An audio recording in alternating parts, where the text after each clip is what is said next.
Dictation start होगा 5 second के बाद। यदि आप मेरे चैनल पर नए हो तो लाइक करें, सब्सक्राइब करें और शेयर करें। Get ready, start. बहनों और भाइयों, बाहर से जो अपने यहाँ औद्योगिकरण के लिए पूंजी लगवाने की हम कोशिश कर रहे थे, उसमें भी सफलता मिली है। कोई 3,000 करोड़ से अधिक आज तक संकल्प हमारे पास आ चुके हैं। थोड़ा समय लगेगा ये पूंजी लगने में, लेकिन ये बहुत बड़ी रकम, और ये केवल रकम की दृष्टि से नहीं बल्कि औद्योगिकी की दृष्टिकोण से भी महत्वपूर्ण है। और इसके साथ साथ जो हमारे देशी पूंजी है, यहाँ के उद्योगपतियों की, वह भी काफ़ी बड़े पैमाने पर लगने वाली है। उनके जो आवेदन हमारे पास आ चुके हैं, और उनके हिसाब से लगता है कि कोई 35-40 हज़ार करोड़ रुपए तक पूंजी यहाँ देशी पूंजी लगने वाली है, जिससे औद्योगिकरण को और आगे तरक्की मिलेगी और उसे आगे बढ़ाया जाएगा। अभी तक महीने 1.5 महीने पहले तक सोच रहा था कि इस साल कुछ बारिश कम होगी, कुछ परेशानी होगी, लेकिन अब मैं सुनता हूँ कि कुल मिलाकर देश में बारिश अच्छी हुई है, अच्छी फसलें होने की आशा है। इसलिए इस बात की आशा हम करें कि एक आम खुशहाली देश में रहेगी और परेशानी से हम मुक्त हो जाएंगे। जो परेशानी आ जाती है जब बारिश कम होती है, सूखा पड़ता है, परेशानी बहुत ज़्यादा होती है, ये आप जानते हैं। अब मैं एक दो ऐसी बातें आपके सामने रखना चाहता हूँ जो हमारी नीति से संबंधित हैं, और मैं सोचता हूँ कि उन्हें पूरी तरह से समझ लेना चाहिए।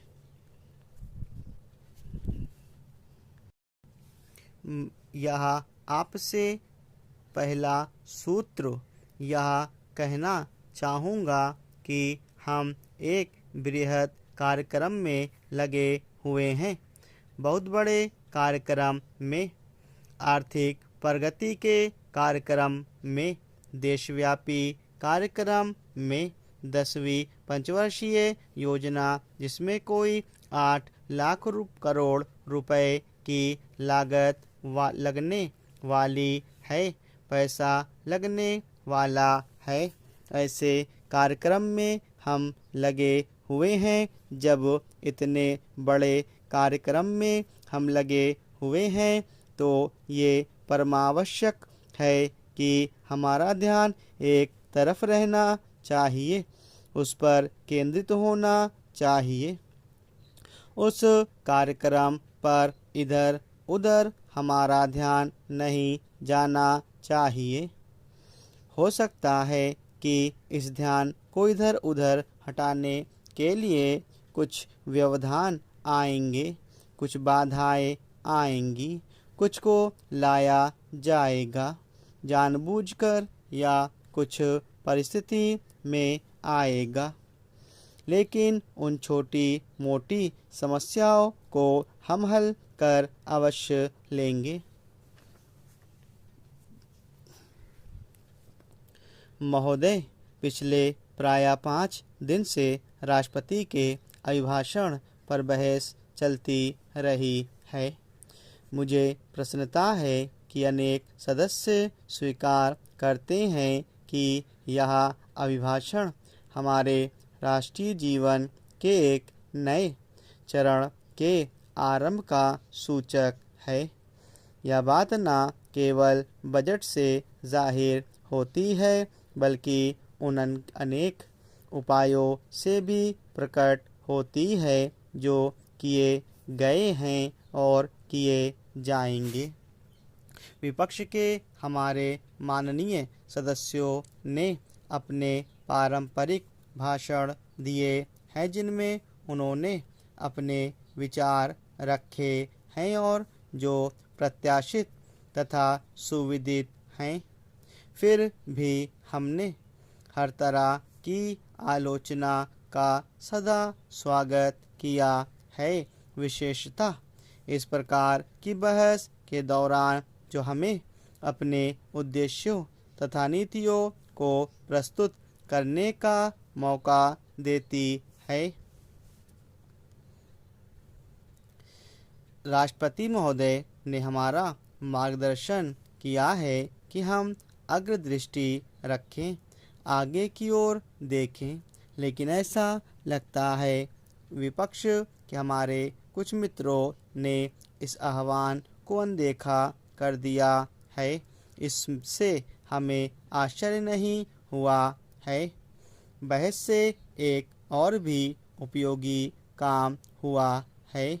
पिछले कुछ महीनों की घटनाओं ने एक और तो उन सब को एकजुट कर दिया है जो अधिकांशतः प्रगति के समर्थक हैं, और दूसरी ओर उन्हें एक पंक्ति में खड़ा कर दिया है जो पीछे की ओर देख रहे हैं।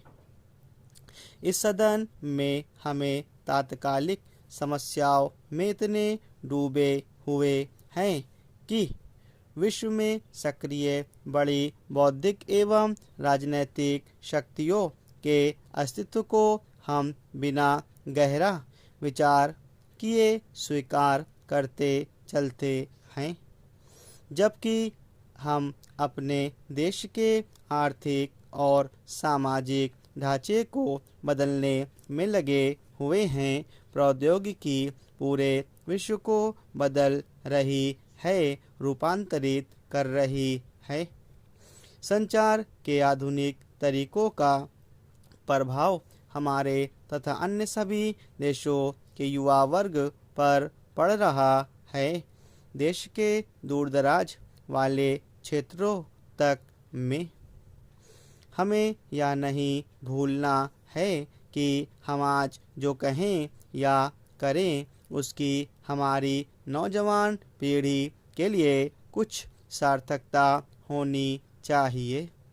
हम जो भी निर्णय करें वे आने वाले वर्षों में उनके अनुमोदन की कसौटी पर खरे उतरने चाहिए।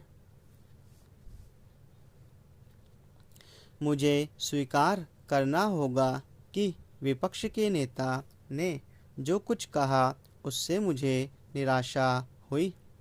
हम में से बहुतों ने आशा की थी कि विपक्ष के नेता के विधिवत उदय से बहस का स्तर ऊंचा उठेगा तथा संसदीय परंपरा और शिष्टाचार सुदृढ़ बनेंगे। मुझे खेद है कि हमारी यह आशा पूरी नहीं हुई।